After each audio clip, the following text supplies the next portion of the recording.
O livro do profeta Isaías. Isaías viveu em Jerusalém na segunda metade do período dos reis de Israel e falou da parte de Deus aos líderes em Jerusalém e Judá. Antes de tudo, ele revelou uma mensagem de julgamento. Ele avisou os líderes corruptos de Israel que a rebelião contra a aliança de Deus teria um custo.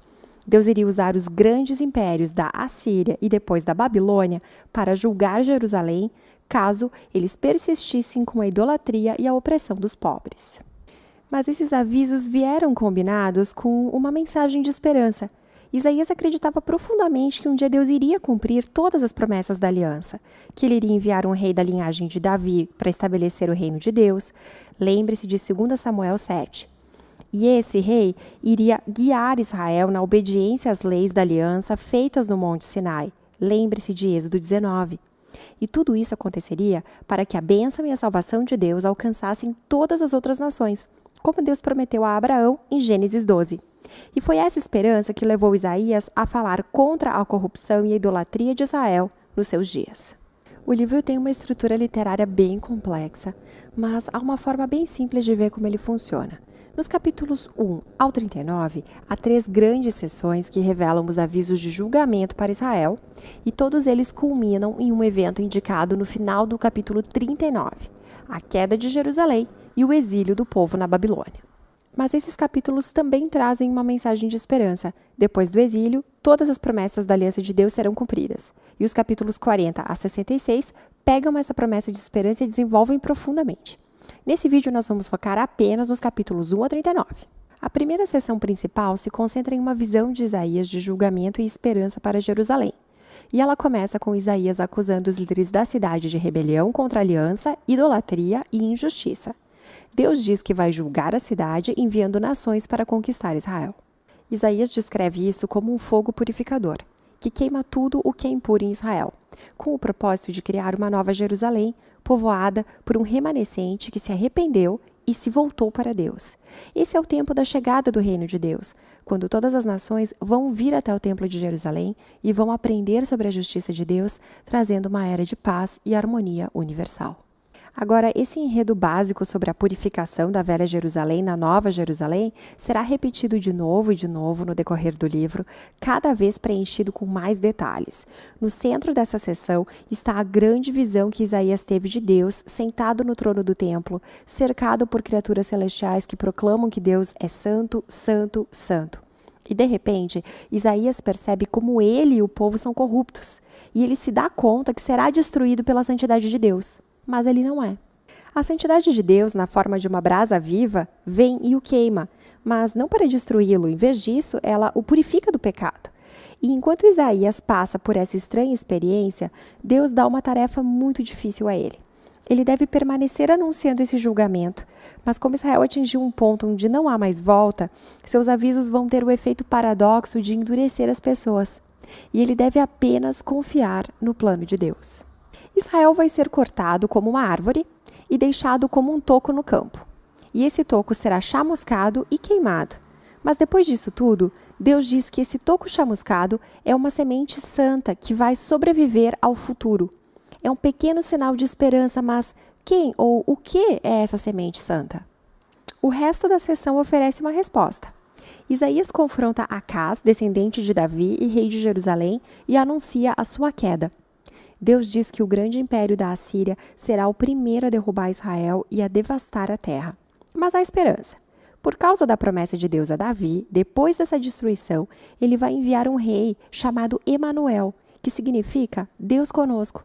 E o reino de Emanuel vai libertar o povo de Deus desses impérios violentos e opressores.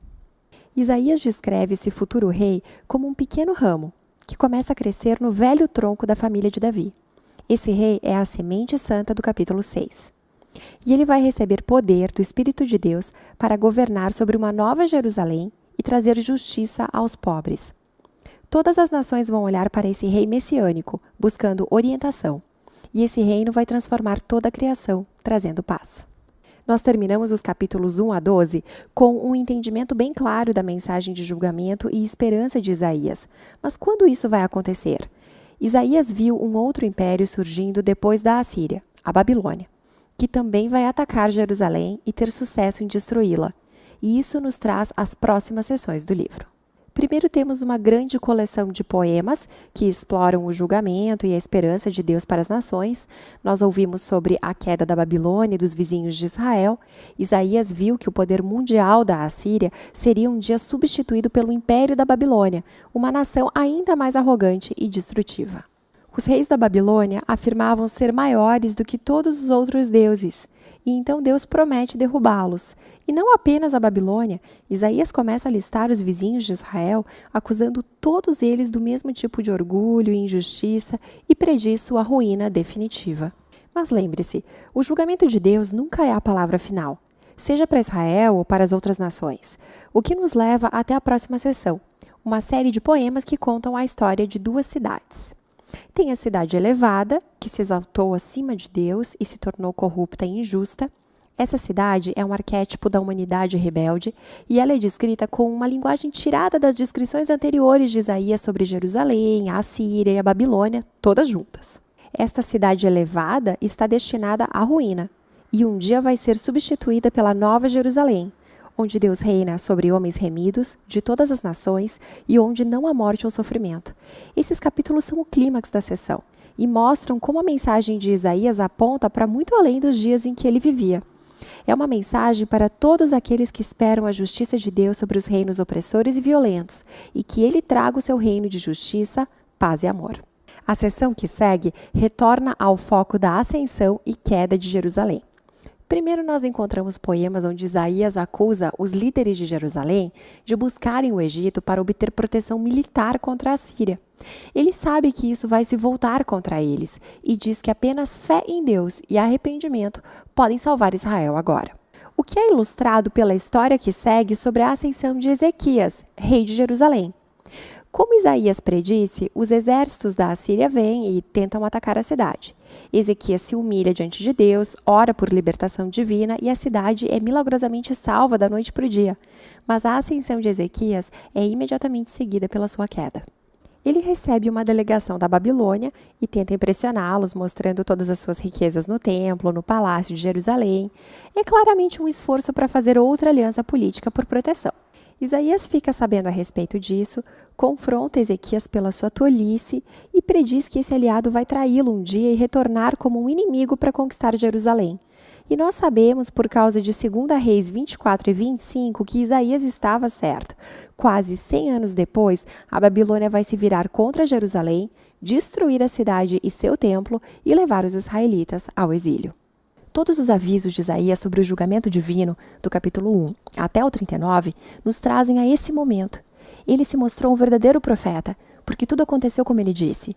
Mas lembre-se, o propósito do julgamento de Deus era purificar Jerusalém e trazer a semente santa e o reino messiânico sobre todas as nações. E é essa esperança que é explorada na próxima parte do livro. Mas, por enquanto, é sobre isso que trata Isaías dos capítulos 1 a 39.